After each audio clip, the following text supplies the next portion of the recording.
Ladies and gentlemen, Bivanitos, welcome to another episode of Get Laced, Let's Talk Hot Topics. I am Santana. I am not joined with G Stamps today, but he will be back next week, hopefully, to join on the good topics we have today. We have a lot of things to talk about, you guys. First thing, let's get started with let you guys know, if you have not heard, the passing of Joe Jackson, the pioneer of the Jackson family. Joe Jackson, he passed away from battling with terminal cancer at the age of 89. On Monday, we did celebrate 9 years of Michael Jackson passing as well. So I'd like to send the SL family would like to send our condolences to him, the Jackson family, and everything surrounded. Moving on. We're gonna go ahead and recap the BET Awards. Jamie Foxx was the host, and I did a poll on Instagram asking what they thought about it. Some said it was boring, and others said that they enjoy it. Some people didn't even know about it. I guess it shows that we's too busy on Netflix and not even watching TV anymore.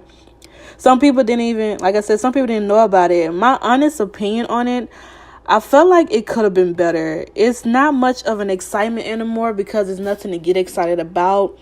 It just seemed all rust, and the audience was really dry. Like, they must have told them something before the show to piss them off. Like, I don't know. But Jamie Foxx went off script, and he had to get them in check because, I don't know, they was acting a little snuggish, a little snobbish, whatever it was. I think somebody might have put something in their drink or something. I don't know. Better luck next year. My suggestion is to get Monique back as the host. She was funny and entertaining, and everybody went to social media suggesting that they most definitely get Monique back. She had the show popping back in 2003. Very, very exciting. Love her so much. But speaking of Monique, I bet a lot of people aren't calling her crazy or treating her differently now that Damon Dash has confronted director Lee Daniels about the $2 million that he owed him for basically getting a startup on Daniels' career, as a director. Lee Daniels, please pay that man his money and stop playing. Hello. If you can't give him a check or cash, they have Cash App, PayPal, Apple Pay, Google Pay. It doesn't matter. Just pay him. There's many ways you can pay this man. Anyway, Drake dropped his album today, and I made a poll on Instagram about what did the fans or stands think about his new project. Drake has dropped a double album. He released the track list earlier today, and I saw some people were excited, while others brought up Chris Brown, as in when Chris Brown dropped a 45-song album. First thing I asked was if anyone's excited about Drake's new album. 58% said yes and 42% said no. Then I proceeded to ask, do you think he will discuss the situation between him and Pusha T? The beef between him and Pusha T was something. Pusha T dropped his album Daytona, and everybody was going around like Daytona, Daytona, Daytona, you know what I'm saying? All on the Drake's pictures and everything. Drake, he did what? I'm Upset with the cast, like a cast reunion for Degrassi. It was pretty, really nice. It was really, really cool. It's like everybody's dream was to see the original Degrassi class back together. Even if it was just for a video, it was just amazing, amazing, amazing. 50% said no, they don't think that Drake is going to bring up the situation between him and Pusha T, and 47% said yes. My personal opinion, I think he might. I believe he may throw some lines in there and everything. Also, he did, drop who else is featured on there. Meek Mill is featured on there. It's quite interesting how after Drake basically, almost ruined his career with his back-to-back diss track. Oh my God. Meek Mill and Drake beef was something, but as long as they squashed it out, that's great. Hopefully we don't have a repeat of them disliking each other. Hopefully we don't. And then lastly, I asked, what else are you expecting from this album? You guys, it was pretty tight at first, but like 77% said it would be something new and fresh, while others at 33% said it's always the same. So if you have checked out his album yet, let me know what you think about it. Is it worth downloading? Is it worth me spending my time listening to a double album of some hits or some, bops or flops. We need to know. So taking you back to last week about XXXTentacion, the video to his song Sad dropped today, and some reactions were not expected to be exact. Although some people still think that he's alive, even though he had a whole memorial service over the past weekend. I don't know. And they felt that his death or whatever he got going on, it was a part of the video from what I've seen around social media. I don't know. I enjoyed the video. It was a powerful eye-opener, honestly, as I asked everybody on Instagram. I was never a fan of him or his music, and although he is deceased, it doesn't make me a fan or make me want to listen to his music. That's just me. I've always been like that. If I don't I don't know. I guess I'm totally different. You know how when people deceased, people get killed or whatever, everybody's a fan of their music. Everybody is like, oh, I've been missing out. I'm not the type of person to go listen to your music, when something terrible like that has taken place. I just wished him, I hope he's, resting in peace. His video is something that should catch a lot of people's eyes, that, he was trying to turn over a new leaf. He was battling with demons, which is himself. Sometimes you battle with your inner self trying to turn over a new leaf, and there's always something that's always trying to hold you back. I know he did a lot of negative. I know from, looking over in social media and everything, he's done a lot of negative things, a lot of things to piss people off. And even though he pissed some people off, there are some people out there who still loved him, still liked him, still listen to his music. Every album, song, whatever video, they streaming it, download it, watching it, running the views up or whatever. I just feel like, if he's, resting in peace, let him. Stop bringing up the whole, it's a conspiracy that he may still be alive, I don't know. Like, I can't really go into all the details about it. I can just go for what I see and what research that I do. But I just feel like, let that man rest in peace. Let him, just allow him to rest in peace, Allow that to happen. Stop trying to make it seem like he's still alive somewhere. If there is no proof or showing that he's still alive, then, let it go. Nextly, we're going to talk about domestic violence. Fabulous is not receiving no jail time as part of his plea in the domestic violence case.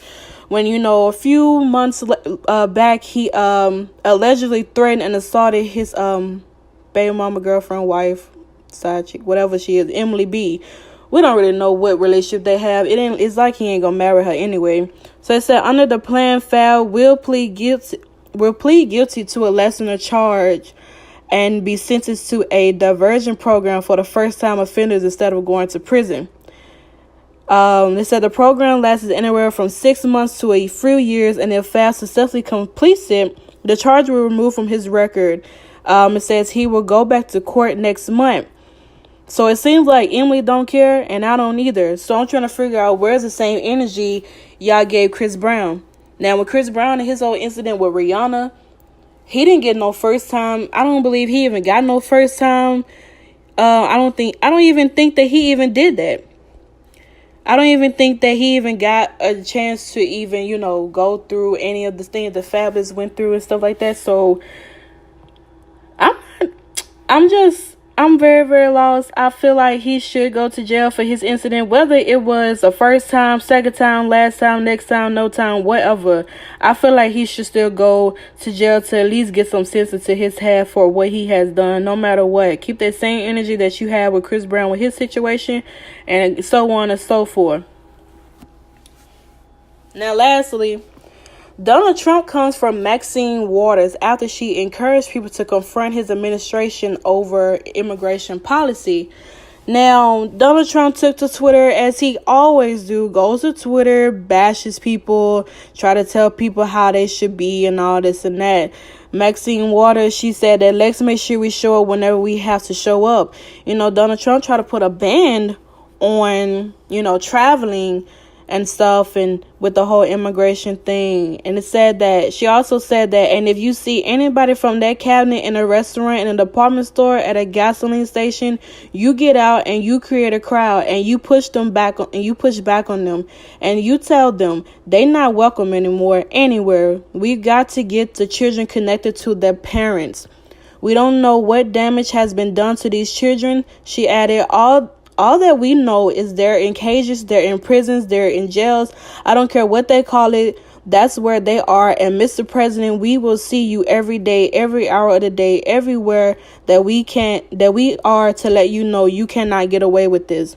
So that's when Donald Trump took to Twitter, start bashing her and saying that Congress Maxine Waters, an extraordinary low IQ person, has become together with Nancy Pelosi, the face of Democratic Party. She has just called for harm to supporters, of which there are many, of Make America Great Again movement. Be careful what you wish, Max.